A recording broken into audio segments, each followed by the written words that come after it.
हम ऐसे ही अवस्था में रहते हैं कि आँख हो तो हमारी आँख होते हुए भी हम अंधे बन जाते हैं। आँख तो हमारी है, हम देख रहे हैं संसार की रंगीन रंगीन वादियों को, लेकिन महाराज उसके बाद भी हम अंधे ही हो जा रहे हैं। प्रेम से बोलिए ना श्री राधे। ये तो ऐसी ही हो गई। एक अच्छा कथा मुझे याद आता है। एक गांव था और उस गांव में जितने भी व्यक्ति रहा करते थे ना, सबके सब अंधे थे। अंधों का गांव था और अंधों के गांव में सब जो है ऐसे ही कैसे अपना सब कुछ काम करते थे, तो छू छू कर अपना काम करते थे, वैसे ही अपना जीवन व्यतीत कर रहे थे। पूरे गांव में केवल केवल अंधे ही रहते थे। अंधों का गांव था वो। एक बार ऐसा हुआ कि उस अंधों के गांव में एक हाथी आया।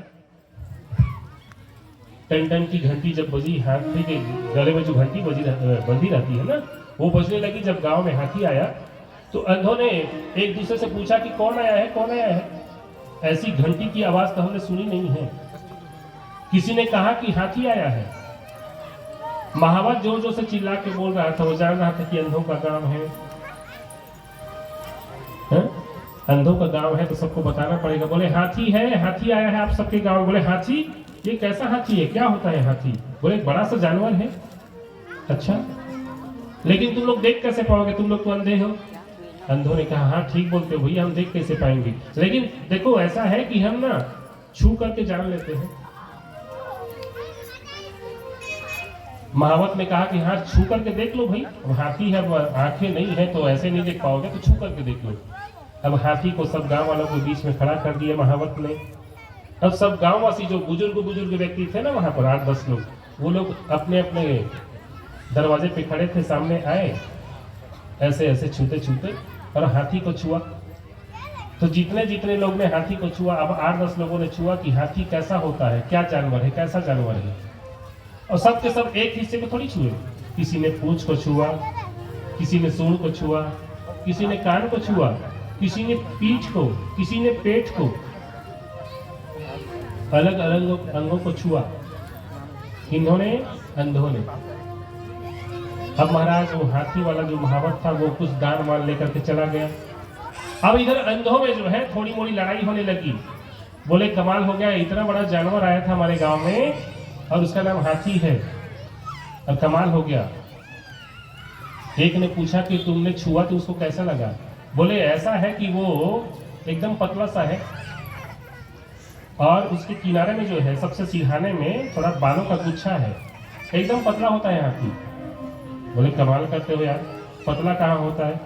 किसी ने पैर को छुआ तो उसने कहा ना, हमारे घर का खंभा जो है ना वैसा है हाथी। तीसरे ने कहा बिल्कुल गलत बात, तुम लोग ठीक से देखे नहीं हो, छुए नहीं हो। उसने पेट को छुआ तो उसने कहा बिल्कुल बड़ा सा मैदान जैसा है हाथी। चौथा बोला कि अरे तुमने गलत देखा है, नारियल के पेड़ की तरह हाथी होता है। सूंड को छुआ था उसने। बोले नारियल के पेड़ की जैसा होता है हाथी है? नीचे पतला होता है, फिर उसका खुदा ऊपर मोटा होते जाता है वो। किसी ने कान को छुआ तो उसने कहा बिल्कुल हाथी ऐसा नहीं होता है, सूपा के जैसे होता है। हमारे घर में सूपा है ना, धान छिड़कते हैं, वैसी ही है। अब महाराज ऐसा हो गया कि लड़ाई बढ़ गई, और लड़ाई बढ़ी ऐसी कि कान वालों ने सूंड वालों से बातें करना बंद कर दिया, सूंड वालों ने पेट वालों से बातें करना बंद कर दिया। जिसने पेट को छुआ था वो सूंड वालों से बात नहीं करती।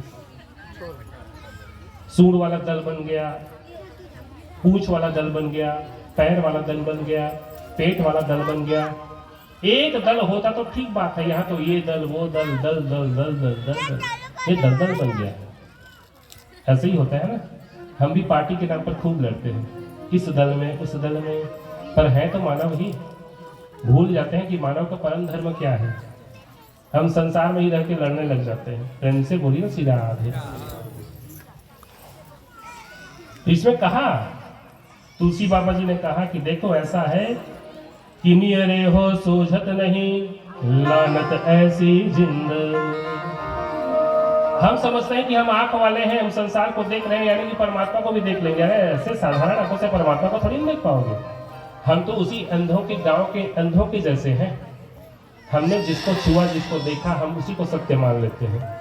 तो हम परम सत्य को थोड़ी ना पहचान पाएंगे इस आंखों से। कि नियर हो सूझत नहीं लानत ऐसी जिंद, तुलसिया संसार को भयो मोतिया बिंद। आंख वाले भी हैं लेकिन मोतिया बिंद आंख में हो जाए तो फिर हम ठीक से संसार को देख नहीं पाते हैं। देख तो रहे लेकिन ठीक से देख नहीं पाते।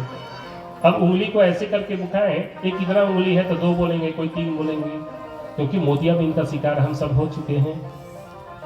हम दलदल में पड़ जाते हैं। इस दलदल में से बाहर निकलिए बंधुओं, अब परमात्मा को पहचानना सीखिए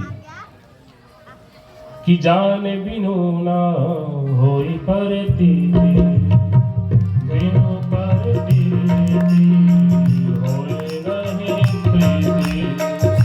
जाने बिनु ना होई प्रीति, बिनु परती होई नहीं प्रीति।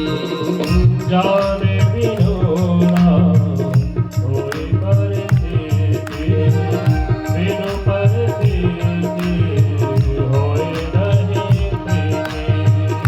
जाने बिनु ना होई परती, बिनु परती होई नहीं प्रीति। प्रीति नहीं बिनु भगति निराए, प्रीति बिनु ना भगति बड़ाए। प्रीति बिना नहीं भगति निराए। प्रीति बिनु ना भगति बड़ाए। जीवी जग के कैसे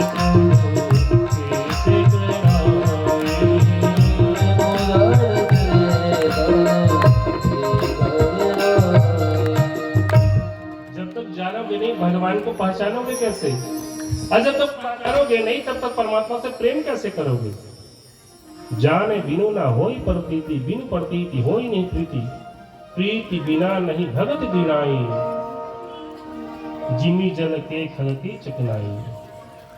संसार ऐसे ही तो है, अंधों के जैसे। इस मोतिया बिंद को दूर कैसे करें, किसी ने पूछा तो सूरदास जी ने लिखा कि गुरुपद व्रज मृदु मंजुल अंजन, नैन अमिष दृग दोष विभंजन।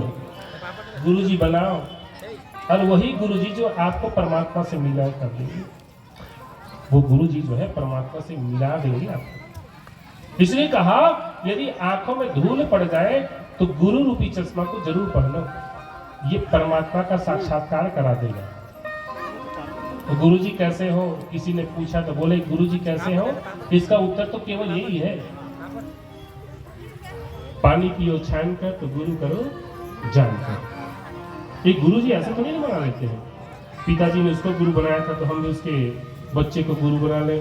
ऐसी परंपरा में आजकल जो आप लोग चलते हैं ना, बिल्कुल गलत परंपरा है बंधु। गुरुजी ऐसे नहीं बनाना चाहिए।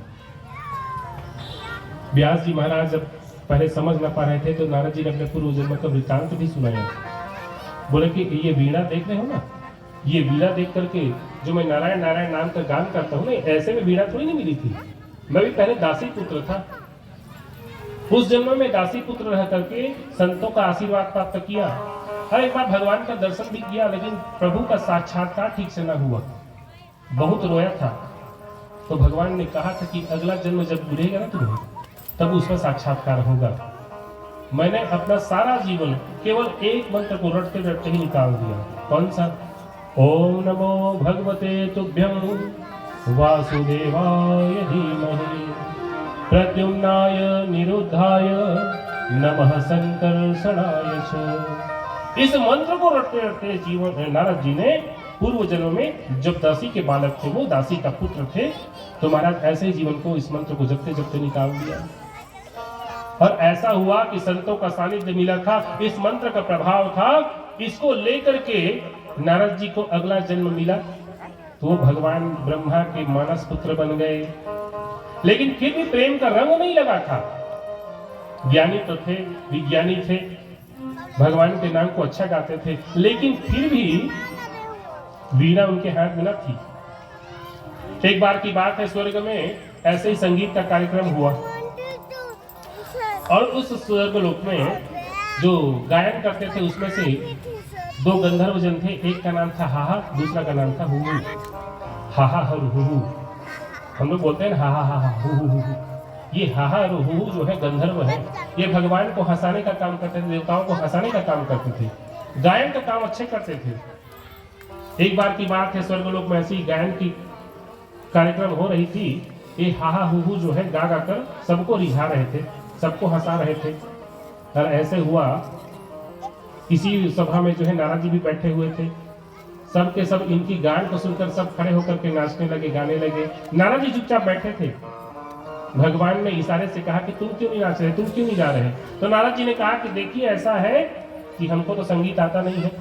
तो भगवान ने कहा कि संगीत नहीं आता है तुमको, तो इस सभा में बैठे बैठे क्या कर रहे हो, जाओ यहाँ से। फिर नारद जी बोले कि अब तो भगवान ने जब हमको निकाल दिया दरबार से, फिर अंदर कौन प्रवेश देगा? प्रेम से बोली ना श्री राधे, प्रवेश कौन देगा? अब तो परमानेंट हमारा यहाँ पर बंद हो गया आना जाना। नारद जी महाराज को गुस्सा आ गया, क्रोधित भी हो गए, पश्चाताप भी हुआ कि भगवान हमको सभा से निकाल दे, क्योंकि हमको संगीत नहीं आता। अब प्रतिज्ञा कर ली नारद जी ने कि हम संगीत सीख कर ही रहेंगे।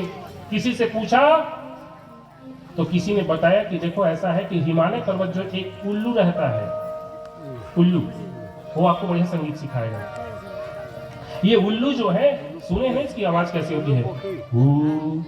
ऐसी करती है ना, अलग अलग आवाज होती है, लेकिन यही आवाज मैं जानता हूँ। प्रेम से बोलिए श्री राधे। ये उल्लू जो होता है बड़ा काम का चीज है। उस जमाने में एक अंग्रेज हुआ। ये अंग्रेज जो है एक जंगल के रास्ते से गुजरा ना, अपनी कार में जा रहा था एम्बेसडर में। तो उस कार की, उस समय कार ऐसी होती थी ना कि उसका रेगुलेटर गर्म हो जाता, पानी डालते थे इसमें। तो बीच रास्ते में अर्धरात्रि का समय, और बीच रास्ते में कार बंद हो गई गर्म होकर के। ड्राइवर देखा तो पानी खत्म हो गया था। ड्राइवर बोला कि ठहरिए सर, बस जरा पानी लेकर के आता हूँ, इसमें डालूंगा, थोड़ा गर्म हो गया है। और वो साहब जो है कार के अंदर बैठे बैठे परेशान होने लगा, तो बाहर आकर के घूमा ठंडी ठंडी हवा में। एक उल्लू जो है उस जंगल में रहता था, उसने चिल्लाया, इसको सुना अंग्रेज को, फिर वो परेशान हो गया। बोले कौन हमको पूछ रहे हैं? अंग्रेजी में हु का मतलब कौन होता है? क्या होता है? हु का मतलब होता है कौन। पढ़े हैं ना सभी आप अंग्रेजी। उसने चिल्लाया, उल्लू ने, हु। अंग्रेज समझा कि हमको कोई पूछ रहा है रात को। उसने कहा देखो देखो मेरा नाम पीटर है, पीटर। उल्लू दूसरी बार चिल्लाया, हु। अच्छा साहब मेरा नाम नहीं पूछ रहा, मेरे पिताजी का नाम। तो देखो मेरे पिताजी का नाम है जॉन पीटर। तीसरी बार उल्लू चिल्लाता है, हु। अब दादाजी का नाम बताया, परदादा का नाम बताया, फिर भी उल्लू जो है हु हु पूछते ही जा रहा है। अंग्रेज परेशान हो गया, माथे में पसीने आ गया, ये कौन है जो हमको इतना पूछ रहा है? तब तक वो ड्राइवर पानी लेकर के आ गया, डाला, फिर पूछा, साहब आप बाहर क्यों निकले? अंदर में बैठे रहो।